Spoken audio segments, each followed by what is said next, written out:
네, 안녕하세요. SNU학과 대표원장 정의상입니다.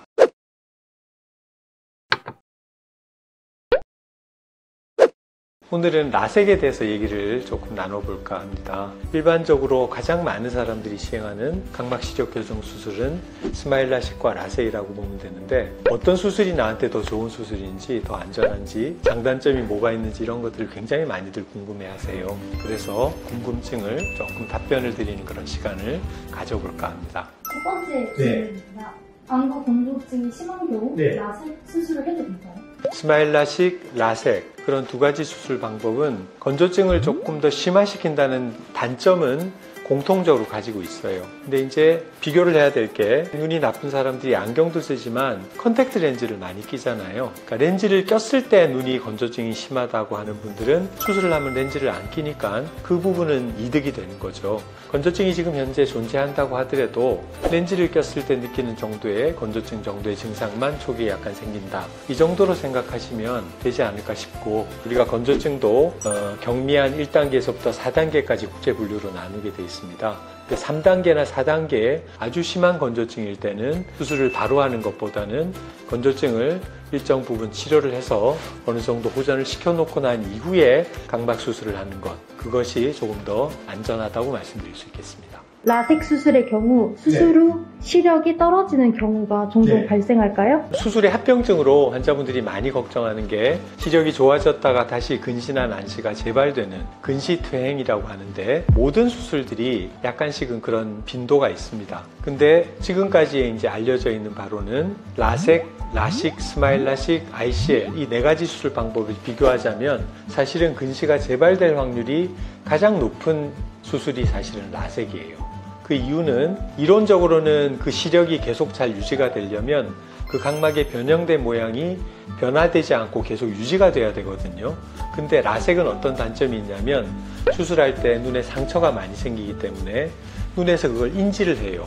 그래서 내 눈이 상처를 입었으니까 이걸 복구해야 되겠다 하고 하는 창상치유 반응이라고 하는데, 그게 가장 왕성하게 일어나는 수술 방법이 라섹이거든요.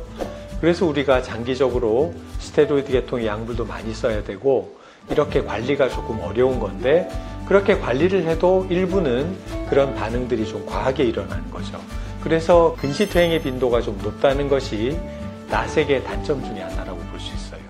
그렇다면 재수술을 고려 중인데 그 네 가지 중에서 어떤 수술을 재수술로 받아야 될까요?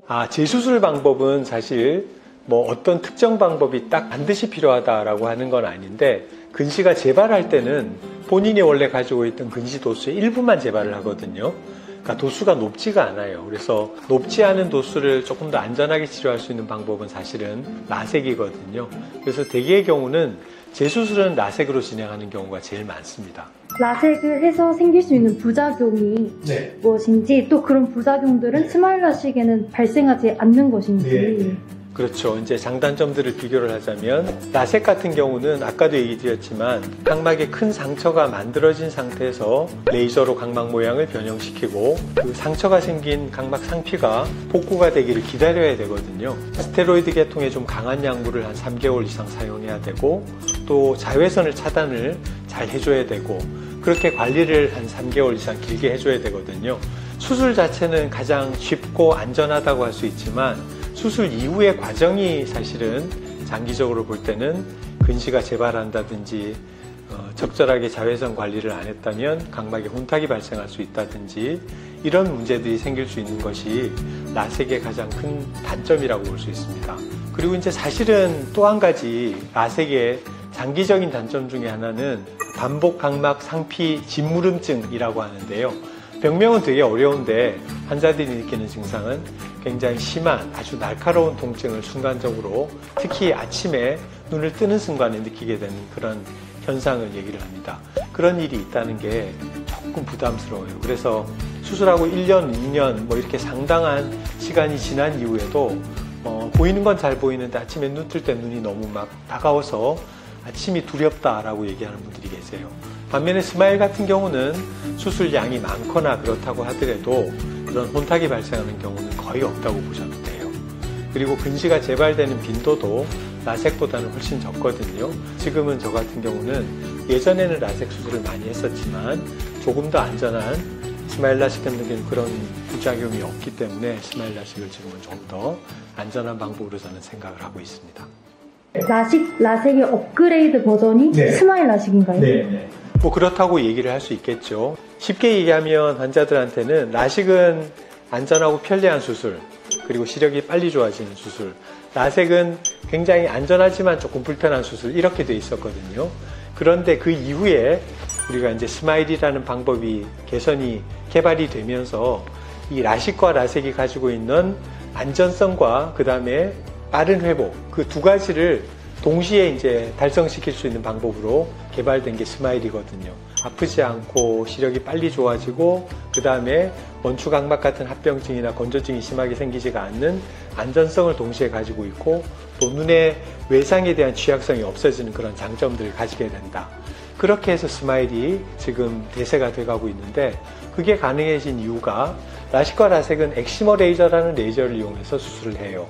근데 엑시머 레이저보다 좀 더 정교한 femtosecan 레이저라는 게 개발이 되면서 그 레이저를 시력 교정에 접목을 했기 때문에 스마일 라식이라는 방법이 가능해진 거거든요.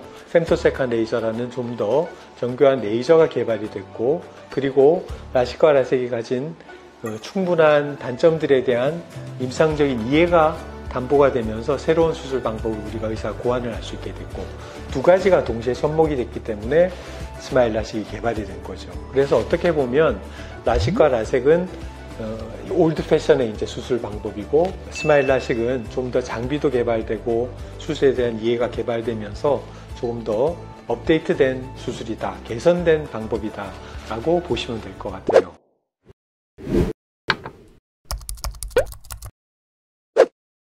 저도 20년 전부터 시력교정 수술을 해온 사람도 제가 이제 경험해본 많은 시력교정 수술 그런 것들을 다 종합적으로 판단하건대 지금 현재는 스마일 라식이라는 수술이 가장 여러분들에게 안전한 시력교정 수술 방법으로 제시될 수가 있다라는 결론을 내려드릴 수 있을 것 같아요. 너무 여러분들 어떤 방법을 하는 게 더 좋을까 하는 고민하지 마시고 저희 병원에서 충분한 검사를 받아본 이후에 스마일 라식이 가능하다면 그 수술 방법을 진행해도 충분히 안전하고 효과적이다라고 말씀드릴 수 있을 것 같습니다.